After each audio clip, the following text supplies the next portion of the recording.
Celebramos hoy en la Iglesia la fiesta de la presentación del Hijo de Dios en el templo, en manos de María y de José, de la Santísima Virgen María y de su esposo San José, cumpliendo lo que prescribía la ley, tal como hemos proclamado en el Evangelio, una fiesta que también, por el rito, por el símbolo de las candelas, se llama la fiesta de la Candelaria. En primer lugar, es importante recordar el contexto en el que estamos.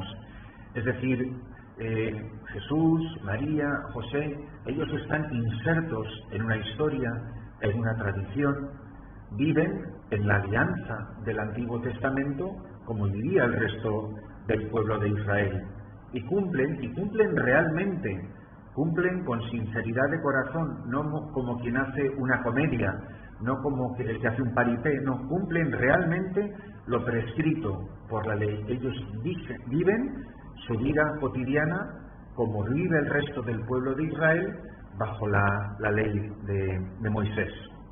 El templo, el edificio que llamamos el templo de Salomón, el que quiso construir el rey David, pero solo lo pudo construir su hijo Salomón y quienes vinieron después, que lo fueron reconstruyendo y embelleciendo. Ese edificio representaba el lugar de la alianza, donde estaba el pacto entre Dios y los hombres, las tablas de la ley, el candelabro de los 7 brazos, donde estaban todos los signos del pacto de amistad que Dios había hecho con su pueblo elegido. Por lo tanto, era ese edificio, un edificio sagrado, era el lugar de la alianza, era el lugar del encuentro. Si los hombres se querían encontrar con Dios, iban al templo. Si Dios se quería encontrar con los hombres, el lugar era el templo. Por lo tanto, era un lugar privilegiado de la presencia de Dios. Y por tanto, en tercer lugar, el templo, ese edificio, representaba la casa de Dios, donde Dios moraba. No negaban que Dios estuviera presente en el resto de la creación, pero el lugar privilegiado de la morada, de la residencia de Dios. Y ahí van estos tres, José, María y en sus brazos el niño Jesús. En realidad, ellos, al entrar en el templo, revelan, dan a conocer que el templo son ellos. Por lo tanto, ellos, más que ir, como ocurrirá con el bautismo de Jesús, ellos, más que ir a ser purificados, lo que van es a purificar. Lo santo es lo que purifica lo impuro, no lo impuro lo que purifica lo santo. Jesús no es purificado por el bautismo de Juan. El bautismo de Juan es purificado y santificado porque Jesús se deja bautizar. Por eso ellos, de una manera privilegiada, María y José como matrimonio, son el lugar donde reside la gloria de Dios, que es su Hijo Jesucristo. María, de una manera particularísima, especialmente desde el momento de la concepción del Hijo de Dios, lo concibe en sus entrañas, en su vientre, como una mujer, lleva a un hijo en su vientre, pero lo concibe muy por encima de todo por la fe en su corazón.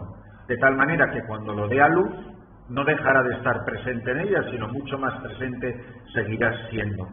Por eso a María la vamos a llamar desde este momento, y está así dicho en las letanías del Rosario, ella es arca de la alianza. El verdadero templo es María, la Madre de Dios, que junto con su esposo San José acoge al Hijo que se encarna. María, por tanto, es el prototipo del templo donde habita la gloria de Dios. Y la gloria de Dios tiene un nombre para nosotros, que es Jesús de Nazaret, el Hijo del Dios vivo. Pero por encima de todo, sin ninguna sombra de duda, el verdadero templo de todos los templos es la carne del Verbo. Por eso diga San Pablo que en él habita corporalmente toda la plenitud de la divinidad. Es decir, no hay Dios, no hay nada de Dios fuera de lo que hay dentro de la humanidad del Verbo. Por lo tanto, quiere decir que el cuerpo de Jesucristo, la humanidad de Jesús de Nazaret, su cuerpo y su alma, son el lugar, la residencia por antonomasia definitiva de la gloria de Dios en medio de los hombres. Jesucristo, el Hijo de Dios, es el templo, pero si el templo es su corporeidad es prolongada en la historia de la salvación por la Iglesia. Por eso la Iglesia, no menos que la humanidad del cuerpo de Cristo, que el cuerpo de Jesús, en esta dimensión humana, en su naturaleza humana, la Iglesia es hoy, en cada momento de la historia, el lugar donde habita la gloria de Dios. Por lo tanto, la misión de la Iglesia es que donde esté ella, haga presente la gloria de Dios, la morada de Dios en medio de los hombres. Esto que queda representado por nuestros templos, por nuestras capillas, por nuestros monasterios, en fin, donde está presente de una manera especial la presencia real de Jesucristo en la Eucaristía. Hoy, en este momento de la historia de la salvación, en toda la geografía, en los 5 continentes, la gloria de Dios habita en la Iglesia, que es el cuerpo de Cristo, en este momento de la historia. Por eso, la fiesta que hoy celebramos tiene una importancia teológica, y por tener importancia teológica tiene una importancia espiritual grandísima. Porque si el templo de Dios hoy, si el lugar de la morada de la gloria de Dios hoy es la Iglesia, San Juan de la Cruz, cuando habla de la cima del Monte Carmelo, dirá, en la cima de este monte, aquí solo habita la gloria de Dios. Pero es que la Iglesia no es una institución ni una ONG. La Iglesia está hecho de hombres y mujeres. Está hecho de todos aquellos que han sido incorporados a Jesucristo, que es la cabeza. Por lo tanto, la gloria de Dios, mucho más que la parroquia que tengo al cruzar la calle, o esta capilla en la que estamos, el templo de Dios en la tierra hoy somos tú y yo. Dios habita en este mundo porque vive en el corazón de los hombres, que somos la Iglesia. Y si habita la gloria de Dios en el corazón de cada creyente, de cada cristiano, de cada católico, la santidad de Dios está presente en el mundo, en ti y en mí. Y esto nos hace pensar, yo soy digna morada de la gloria de Dios. A mí me impresiona mucho cuando voy aquí a la Iglesia Ortodoxa y tienen sus celebraciones que son muy impresionantes, pero la inmensísima mayoría de esa masa de creyentes ni siquiera se atreve a acercarse al edificio y se quedan fuera, no digamos ya comulgar.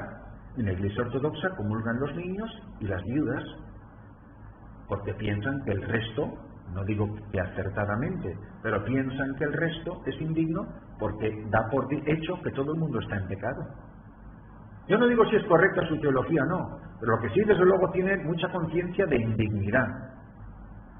Ahora, cuando tú ves las filas y filas y filas de gente que se pone a comulgar, que tú te rascas la cabeza como sacerdote y dices, pero el 95% de estas criaturas, ¿cuándo ha sido la última vez que ha purificado el templo, que es la confesión?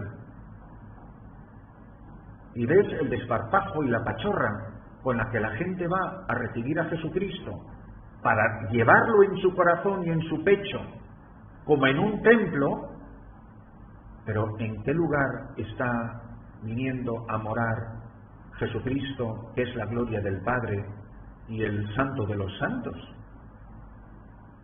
Pero yo tampoco me da la impresión, ni creo que lo he escuchado demasiadas veces, oír a un sacerdote decir en misa, oye, por favor, que se acerque a comulgar el que no tenga conciencia de esta porquería y de esta suciedad que llevamos en el corazón de los hombres.